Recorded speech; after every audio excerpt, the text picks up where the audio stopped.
பட்டியல் வெளியேற்றத்திற்காக நாடாளுமன்றத்தில் குரல் கொடுப்பேன். என்.டி. சந்திரமோகன் வாக்குறுதி.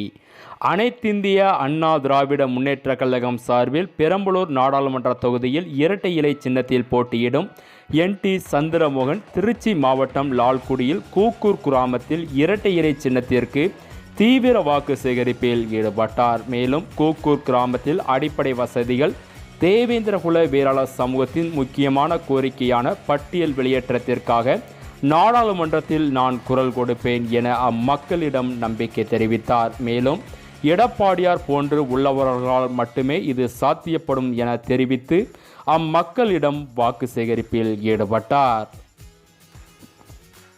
தமிழகம், புரட்சி பாரதம் உள்ளிட்ட தோழமை கட்சிகளோடு நடைபெற இருக்கின்ற நாடாளுமன்ற தேர்தலில் பெரம்பலூர் பாராளுமன்ற வேட்பாளராக உங்களிடையே உங்கள் ஆதரவை நாடி உங்கள் பகுதிக்கு கூக்கூர் பகுதிக்கு வந்திருக்கின்றேன்.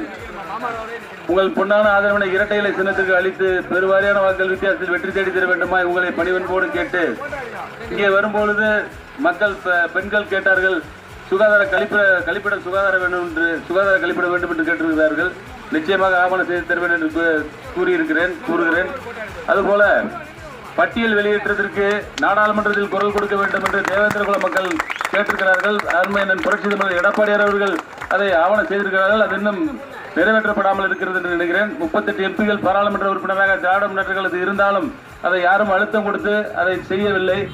ஏனென்றால் செய்வதற்கு ஒரு தெம்பு வேணும், திராணி வேணும். அது எடப்பாடியார் மாதிரியான முதலமைச்சர் அண்ணன் இருந்தால்தான் எந்த ஒரு விஷயத்தையும் அழுத்தம் கொடுத்து காவேரியில் நாடாளுமன்றத்தில் நிறுத்தி 22 நாள் சபையை ஒத்திவைக்கிற அளவு கொண்டு போய் அதை நிறைவேற்றி கொடுத்தார் காவிரி திட்டத்துக்கு.